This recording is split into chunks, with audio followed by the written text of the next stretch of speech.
बुधवार का व्रत बुद्धि, स्वास्थ्य तथा विद्या लाभ में अति लाभदायक है।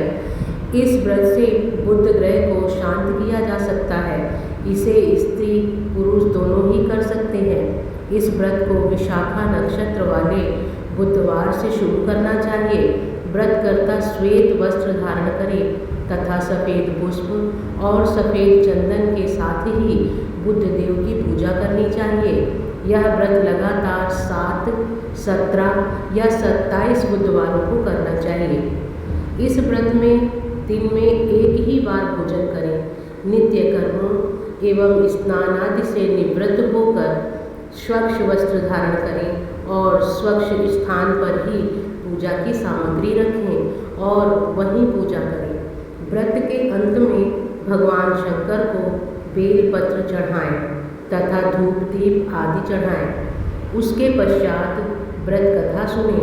कथा के बीच में उठकर कहीं न जाएं। बुध देव की आरती सुनकर और प्रसाद ग्रहण करने के बाद ही उठना चाहिए।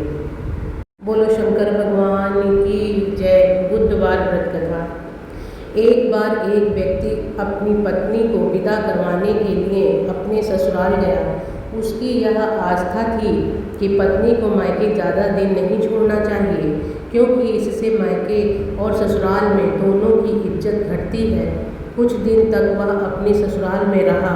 जब उसने अपने सास ससुर से पत्नी सहित जाने की आज्ञा मांगी तो उस दिन संयोगवश बुधवार था। सास ससुर ने जमाई को समझाते हुए कहा, आज बुधवार है, आज के दिन बेटी मायके से विदा नहीं होती। पास पड़ोस के संबंधियों ने भी उसे खूब समझाया, परंतु वह अपनी जिद पर अड़ा रहा और किसी की भी बात नहीं मानी। हार कर सास ससुर ने बेटी को उसके पति के साथ विदा कर दिया। काफ़ी दूर तक चलने के पश्चात पत्नी को प्यास लगी। वह अपनी बैलगाड़ी से उतरकर जल पात्र लेकर जल लेने के लिए चल दिया। कुछ देर बाद जब वह वहाँ पर लौट कर आया तो उसके जैसी शक्ल सूरत और वेशभूषा वाले अन्य व्यक्ति को अपनी पत्नी के साथ बैठे देखकर वह क्रोधित स्वर में बोला कि हे धूर्त, तू कौन है जो मेरी पत्नी के करीब बैठा हुआ है? तू कौन है? ये मेरी पत्नी है। मैं अभी अभी इसे इसके मायके से विदा करवा कर ला रहा हूँ। इस प्रकार दोनों में आपस में काफ़ी झगड़ा होने लगा।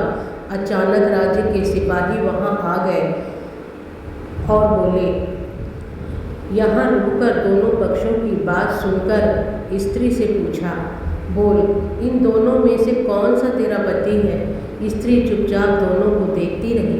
वह कैसे बताती कि कौन सा उसका पति है, क्योंकि दोनों की वेशभूषा और शक्ल सूरत बिल्कुल एक जैसी थी। इसीलिए उसके लिए अपने असली पति को पहचानना काफ़ी मुश्किल हो रहा था।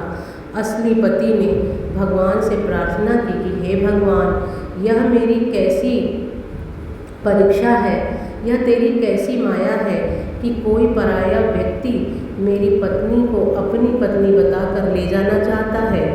उसी समय आकाशवाणी हुई, ओ मूर्ख प्राणी, बुधवार के दिन तूने गमन किया है और किसी की बात नहीं मानी, इसीलिए बुद्धदेव की माया से तुझे इस घोर कष्ट का सामना करना पड़ रहा है।